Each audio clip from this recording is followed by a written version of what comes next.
Hello friends, this is Harish Panchal and welcome to my YouTube channel. और आज जो lesson हम करेंगे वो हम करेंगे बिहाइव बुक से। और ये सेकंड चैप्टर है और इसका नाम है द साउंड ऑफ म्यूज़िक। और आज हम इसका सेकंड पार्ट करेंगे जिसका नाम है the shehnai of Bismillah Khan. So without wasting the time let's start our lesson. Students, so हमारी नाइन्थ क्लास की जो बुक है बिहाइव, उसमें ये सेकंड चैप्टर है and the name of this chapter is the sound of music. Part 1, Evelyn Glennie listen to sound without hearing it, ये हम पहले से ही कर चुके हैं। अब हम बात करेंगे हमारे सेकंड पार्ट की और इसका नाम है द शहनाई ऑफ बिस्मिल्लाह खान। ये जो लेसन है ये बिस्मिल्लाह खान के बारे में है। तो विदाउट वेस्टिंग टाइम चलिए इसे बिल्कुल वर्ड टू वर्ड करने की कोशिश करते हैं और समझते हैं कि इसके अंदर क्या है। Now see, emperor Aurangzeb, Raja Aurangzeb banned the playing of a musical instrument called pungi in the royal residence। अब जो राजा औरंगज़ेब हुआ करते थे उन्होंने अपने राज दरबार में एक पुंगी नाम के इंस्ट्रूमेंट को बजाए जाने से बैन कर दिया।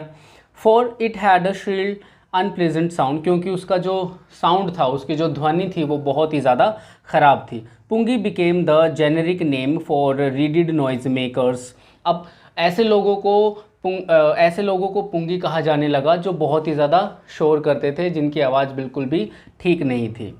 Few had thought that it would one day B revived, लेकिन कुछ लोगों को ऐसा लगता था कि पुंगी को दोबारा से जो है पुनर्जीवित किया जा सकता है, इसको दोबारा से राज दरबार में लाया जा सकता है।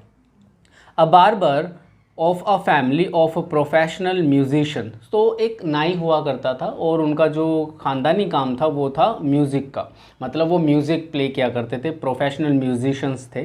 Who had access to the royal palace. अब ये जो नाई था, बार्बर जो था, इसका राज दरबार में आना जाना था।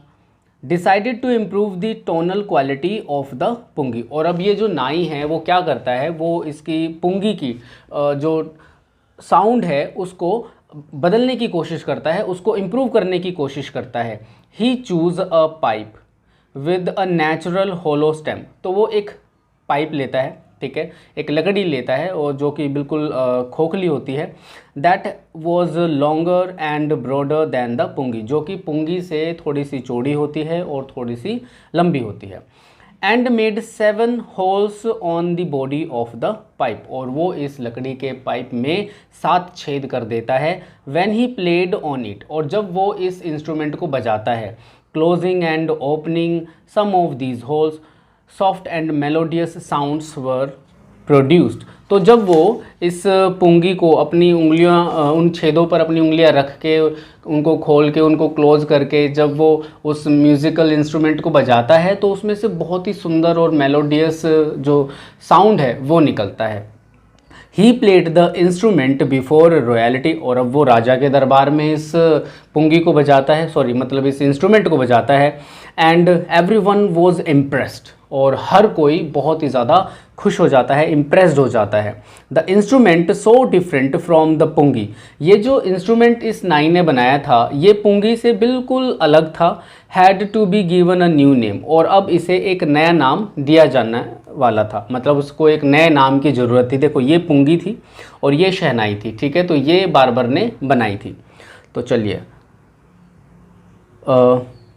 एज द स्टोरी गोज़, जैसे कि ये कहानी है, ठीक है, और since it was first played in the shah's chamber, और क्योंकि ये सबसे पहले एक राजा के दरबार में बजाई गई थी। एंड वॉज प्लेड बाय अ नाई, और एक बार्बर या फिर एक नाई के द्वारा इसे सबसे पहले बजाया गया था। द इंस्ट्रूमेंट वॉज नेम्ड शहनाई, इसीलिए इस इंस्ट्रूमेंट का नाम शहनाई पड़ा। सो दिस ये जो क्वेश्चन है ये बड़ा ही इम्पोर्टेंट हो सकता है। चलिए अब हम आगे करते हैं इसको। Now the sound of shehnai began to became considered auspicious. अब शहनाई की जो ध्वनि है उसे बहुत ही पवित्र माना जाने लगा। एंड फॉर दिस रीज़न, और इसी कारण की वजह से, it is still played in temples, इसे आज भी मंदिरों में बजाया जाता है। And is an indispensable component of any north Indian weddings, और इसी वजह से ये किसी भी नॉर्थ इंडियन शादी में हमें देखी जा सकती है, हम इसको देख सकते हैं, मतलब वहाँ पर इसे बजाया जाता है। इन द पास्ट में अगर हम पहले की बात करें, the shehnai was part of the नौबत और traditional ensemble of 9 instruments found at royal courts. Okay, अगर हम पहले की बात करें तो जो शहनाई थी वो नौबत का एक हिस्सा हुआ करती थी। नौबत मतलब ट्रेडिशनल म्यूज़िकल इंस्ट्रूमेंट्स जो कि शाही दरबार में बजाए जाते थे। Till recently it was used only in temples and wedding, और तब तक उसे जो है शादियों में और मंदिरों में बजाया जाता था। The credit for bringing this instrument on to the classical stage goes to Ustad Bismillah Khan, और इसका श्रेय उस्ताद बिस्मिल्लाह खान को जाता है कि इस इंस्ट्रूमेंट को उस्ताद बिस्मिल्लाह खान एक क्लासिकल स्टेज पर ले गए, इसे एक क्लासिक पहचान मिली। As a 5 year old Bismillah Khan played gilli danda near a pond in the ancient state of Dumraon in Bihar. Bihar में एक छोटी सी स्टेट थी जिसका नाम दुमराव था, एक जगह थी जिसका नाम दुमराव था, और वहाँ पर जब बिस्मिल्लाह खान सिर्फ 5 साल के थे तो गिल्ली डंडा खेला करते थे एक तालाब के पास। He would regularly go to the nearby Bihari ji temple to sing the Bhojpuri chaita, और वो पास ही के एक बिहारी जी के टेम्पल में, मतलब कान्हा जी के टेम्पल में जाया करते थे, जहाँ पर वो भोजपुरी में चैता गाते थे। At the end of which he would return a big laddu weighing 1.25 kg, और इसी के इनाम स्वरूप उन्हें एक 1.25 किलो का लड्डू दिया जाता था, a prize given by the local maharaja, और वहाँ के जो लोकल महाराजा थे वो उनको ये प्राइज़ देते थे। दिस हैपेंड 80 ईयर्स अगो, ऐसा 80 साल पहले हुआ। And the little boy has travelled far to earn the highest civilian award in India, the Bharat Ratna. ऐसा 80 साल पहले हुआ था कि जब वो मंदिर में जाते थे और एक 1.25 किलो का लड्डू उनको मिलता था, लेकिन उस समय के 80 साल के बाद इनको भारत का सबसे सर्वोच्च सम्मान मिला, वो था द भारत रत्न। नेक्स्ट करते हैं। बॉर्न ऑन 21 मार्च 1916, बिस्मिल्लाह खान का जन्म 21 मार्च 1916 में हुआ। Belongs to a well known family of musicians from Bihar, और इनका जन्म एक ऐसे परिवार में हुआ जो परिवार म्यूज़िक के लिए बिहार में बहुत ही ज़्यादा फेमस था। हिज ग्रैंडफादर, इनके जो ग्रैंडफादर थे, दादाजी थे, Rasool Bakhsh Khan, was the shehnai nawaz of the Bhojpur king's court. वो भोजपुरी किंग, जो भोजपुरी राजा थे, जो भोजपुर के जो राजा थे, उनके दरबार में एक नवाज थे, मतलब शहनाई बजाया करते थे। हिज फादर पैगंबर बख्श, और उनके जो पिताजी थे जिनका नाम पैगंबर बख्श था, and other paternal ancestors were also great shehnai players, और उनके जो दूसरे पैटर्नल अंकल्स जो थे वो सभी के सभी शहनाई प्लेयर्स थे, शहनाई बजाया करते थे। पैटर्नल होता है जो पिता से जुड़ा हुआ हो। आगे चलते हैं। The young boy took to music early in life, ये जो नौजवान बच्चा है, मतलब अब हम बिस्मिल्लाह खान की बात कर रहे हैं, बड़ी ही छोटी उम्र से उन्होंने म्यूज़िक को अपना लिया। एट द एज ऑफ 3, जब ये सिर्फ 3 साल के थे, when his father took him to his maternal uncle's house in Banaras. इनके मैटरनल अंकल थे जो मामा जी थे इनके, तो इनके पिताजी बिस्मिल्लाह खान को बनारस अपने मामा जी के पास लेकर जाते हैं। Bismillah was fascinated watching his uncles practise the shehnai, और बिस्मिल्लाह खान अपने मामा जी को शहनाई बजाते हुए देखकर बहुत ही ज़्यादा फैसिनेटेड हो जाते हैं, बहुत ही ज़्यादा मंत्रमुग्ध हो जाते हैं, उनको बहुत अच्छा लगता है। सून बिस्मिल्लाह started accompanying his uncle Ali Baksh to the Vishnu temple of Banaras, where Baksh was employed to play the shehnai. और अब थोड़े ही समय के बाद, ठीक है, कुछ ही समय के बाद जो उनके मामा जी थे, बिस्मिल्लाह खान के जो मामा जी थे अली बख्श, वो उनको बनारस के विष्णु मंदिर में ले जाते हैं, जहाँ पर वो शहनाई बजाने का काम किया करते थे। अली बख्श वुड प्ले दी शहनाई, अली बख्श शहनाई बजाते थे, and Bismillah would sit captivated for hours on and, और बिस्मिल्लाह खान उनको देखते रहते थे वहाँ पर बैठकर घंटों तक प्रैक्टिस करते हुए। स्लोली, धीरे धीरे, he started getting lessons in playing the instrument, और धीरे धीरे उसे इस इंस्ट्रूमेंट को कैसे बजाया जाता है ये सिखाया जाने लगा। And would sit practising throughout the day, और वो पूरा दिन बैठकर इसका अभ्यास करते थे।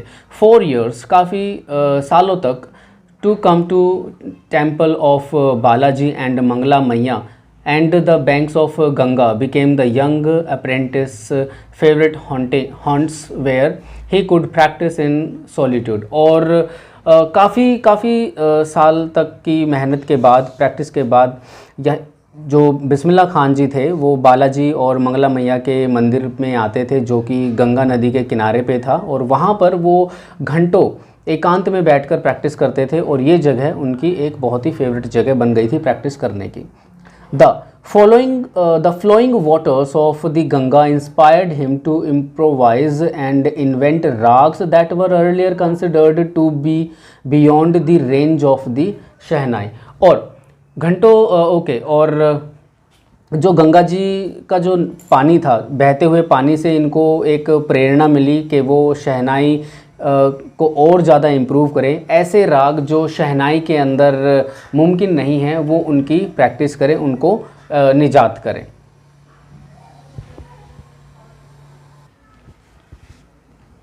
एट द एज ऑफ 14, 14 साल की उम्र में, Bismillah accompanied his uncle to the Allahabad music conference. तो बिस्मिल्लाह खान अपने मामा जी के साथ इलाहाबाद म्यूज़िक कॉन्फ्रेंस में जाते हैं। Eight the end of his recital, और जब वो शहनाई का प्रोग्राम फिनिश कर लेते हैं, उस्ताद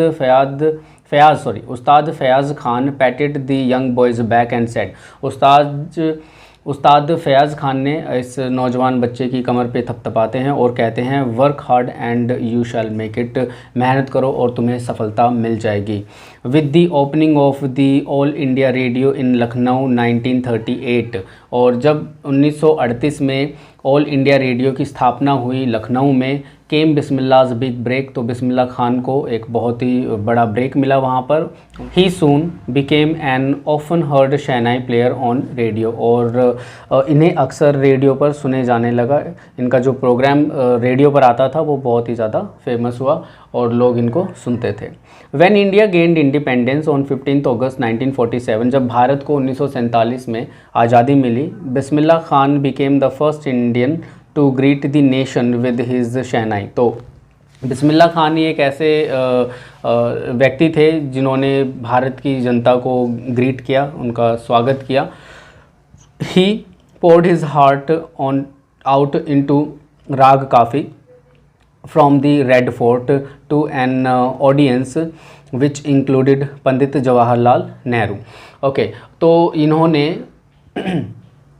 रेड फोर्ट पर राग काफ़ी गाया और अपने श्रोताओं के लिए इन्होंने राग काफ़ी गाया, जिसमें पंडित जवाहरलाल नेहरू भी शामिल थे, who letter gave his famous tryst with destiny speech, और जो बाद में अपनी सबसे ज़्यादा फेमस जो स्पीच है पंडित जवाहरलाल नेहरू की, ट्राइस्ट विद डेस्टिनी, उसको देते हैं।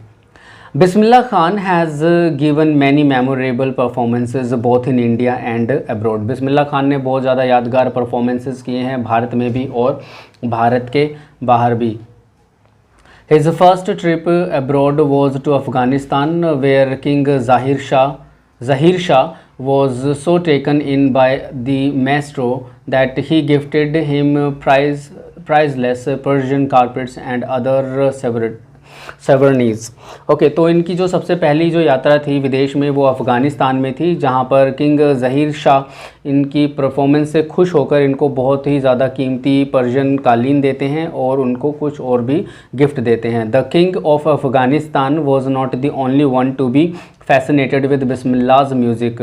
अफ़गानिस्तान के राजा ही इकलौते ऐसे व्यक्ति नहीं हैं जो बिस्मिल्लाह खान की शहनाई के कायल हुए। Film director Vijay Bhatt was also impressed after hearing Bismillah play at a festival, और एक फेस्टिवल में बिस्मिल्लाह खान की शहनाई को सुनकर फिल्म डायरेक्टर विजय भट्ट भी इनसे बहुत ही ज़्यादा प्रभावित हुए। That he named a film after the instrument called गूंज उठी शहनाई, और वो बिस्मिल्लाह खान की शहनाई से इतने ज़्यादा प्रभावित हुए कि उन्होंने अपनी एक फ़िल्म का नाम इसी के ऊपर रख दिया जिसका नाम था Goonj Uthi Shehnai. Okay, the film was hit, और ये फिल्म जो थी हिट हुई। And one of Bismillah Khan's compositions, और इन बिस्मिल्लाह खान की एक कॉम्पोजिशन है इसमें, दिल का खिलौना है टूट गया, turned out to be national wide chart buster, और ये पूरे देश में ये गाना प्रसिद्ध हुआ। Despite this huge success in the celluloid world, Bismillah Khan's venture in film music were limited to. और इतनी सफलता के बावजूद भी जो बिस्मिल्लाह खान थे उनका काम फिल्मों में सिर्फ 2 गानों तक ही सीमित था।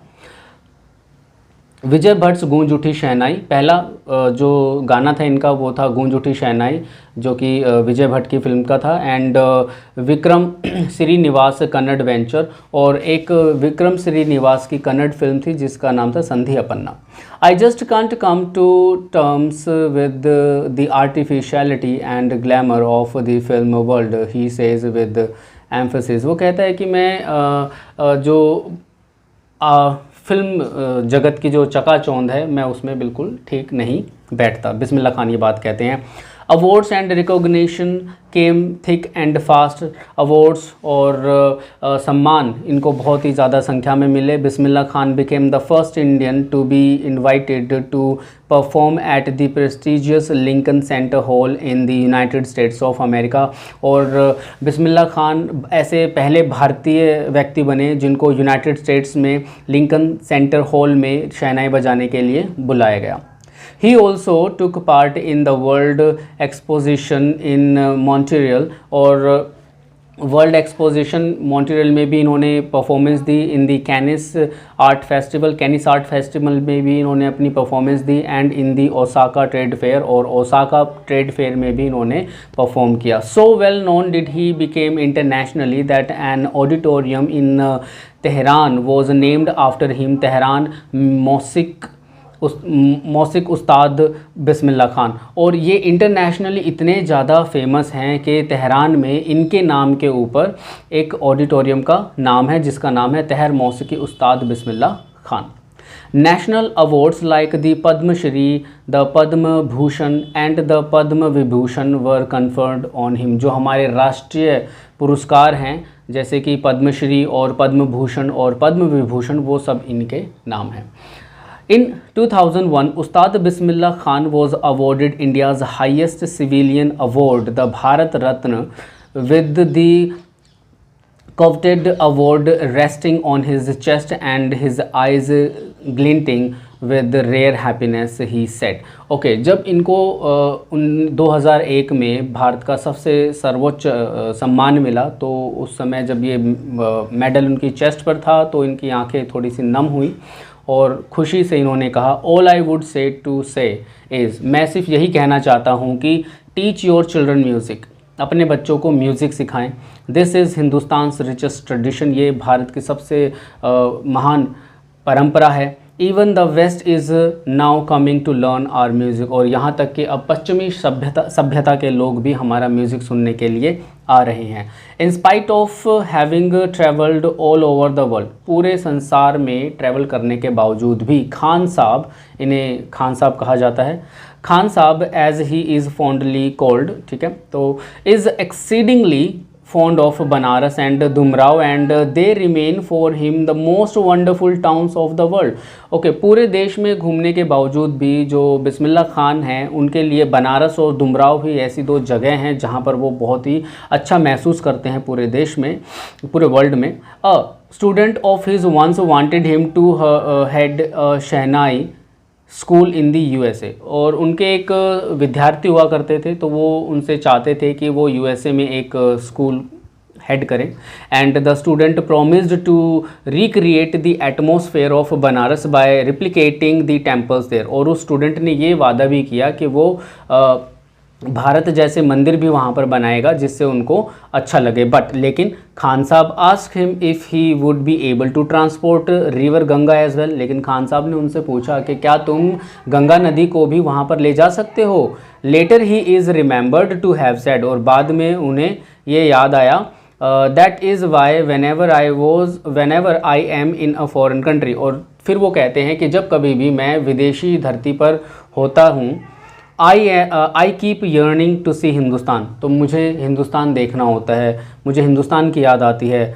वाइल इन मुंबई, और जब मैं मुंबई में होता हूँ, I think of only Banaras, और मैं सिर्फ बनारस एंड द होली गंगा, और होली गंगा के बारे में सोचता हूँ। एंड वाइल इन बनारस, और जब मैं बनारस में होता हूँ, आई मिस द यूनिक मठ ऑफ डुमराव, तो जब मैं बनारस में होता हूँ तो मैं डुमराव के उन मठों को याद करता हूँ, मतलब उन मंदिरों को याद करता हूँ। Next and the last paragraph, Ustad Bismillah Khan's life is a perfect example of the rich cultural heritage of India. Ustad Bismillah Khan का जो जीवन है वो भारत के कल्चरल हेरिटेज का एक जीता जागता उदाहरण है। One that effortlessly accepts that devote Muslim like him can very naturally play the shehnai every morning at the Kashi Vishwanath temple. देखो, ये उस्ताद बिस्मिल्लाह खान एक मुस्लिम हैं, और एक मुस्लिम होते हुए भी ये हर सुबह काशी विश्वनाथ मंदिर में शहनाई बजाते हैं। ठीक है, सो यहाँ पर ये हमारा लेसन फिनिश हो गया है। Okay students, I hope so आप लोगों को ये लेसन अच्छे तरीके से समझ में आया होगा, और अगर फिर भी कोई कमी रह गई है तो आप लोग मुझे कमेंट सेक्शन में कमेंट करके ज़रूर बताइएगा, जिसका जवाब मैं आप लोगों को ज़रूर दूंगा। So thank you so much for your time and have a nice day to all of you. Bye bye and take care.